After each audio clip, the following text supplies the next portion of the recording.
Subiaco, boys became men. Kevin Sheedy's unheralded young Aussies demolished Ireland with devastating ball movement and lightning-fast leg speed. It was a performance that left the Irish stunned. They were just superior in every facet of the game. It was a very harrowing experience, probably one of the worst night in football. For the jubilant Australians, it was a night to cherish. That stuff that you'll take to the grave. It's a senior national anthem. It was pretty awesome. However, the job's only half done. Ireland is a proud nation and its talented team will come out with all guns blazing. We play with pride and we make it a much more competitive and much more meaningful game. From Telstra Dome, it's the second test between Australia and Ireland on Nine's Wide World of Sports.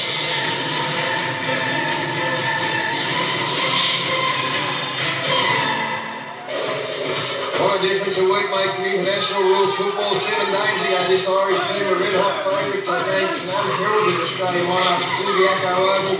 80 minutes later, they were on conceding a 36-point flogging. Good evening, everyone.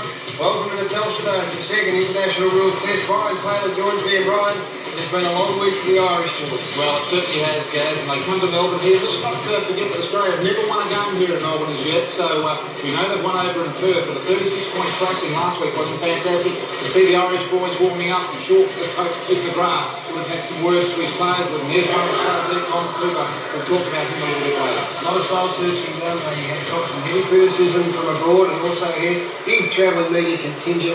They were stunned at just how good the Australian team were. They expect a fierce comeback from the Irish. They were very, very confident at Subi last week before the game, Gaz. They've had that confidence knocked out of them, and they did it by the scoreline there. Look at that, 36 points, the highest score ever in Garry football and India series recorded so far. Australia's first 10 attempts at goal were 9 overs, 3-pointers if you like. They were absolutely sensational. Their skill level was superb, but they had a massive emphasis on pressure on the opposition and their ability to chase down the Irish players. I think caught everyone by surprise, particularly these Irish superstars that came over here thought they would run away from the Australian team, but with the inclusion of Lovett here, look at this chase down, you'll see Newman shortly, one of the great chases you'll ever likely to see. Delidio was also involved in a couple of big chase downs. This was the sort of thing that put the fear and the doubts in the minds of the Irish from the word go, and it was the number one reason that the Aussies got over the top of it. Was it the youth and hunger that allowed them to do that sort of thing, Garry? No doubt about it, but look, when you have a look at some of these guys running out on the pitch, Gene Syracuse here, quick, Luke Hodge was superb last week. Aaron Davey, a couple of his chase downs were superb. What about Brent Maloney? Yarracott getting his first game, some changes. We'll talk about those in the Australian lineup. We see Brett Harvey there, you talk about leg speed. This is the team that Kevin Sheedy wanted from the word go.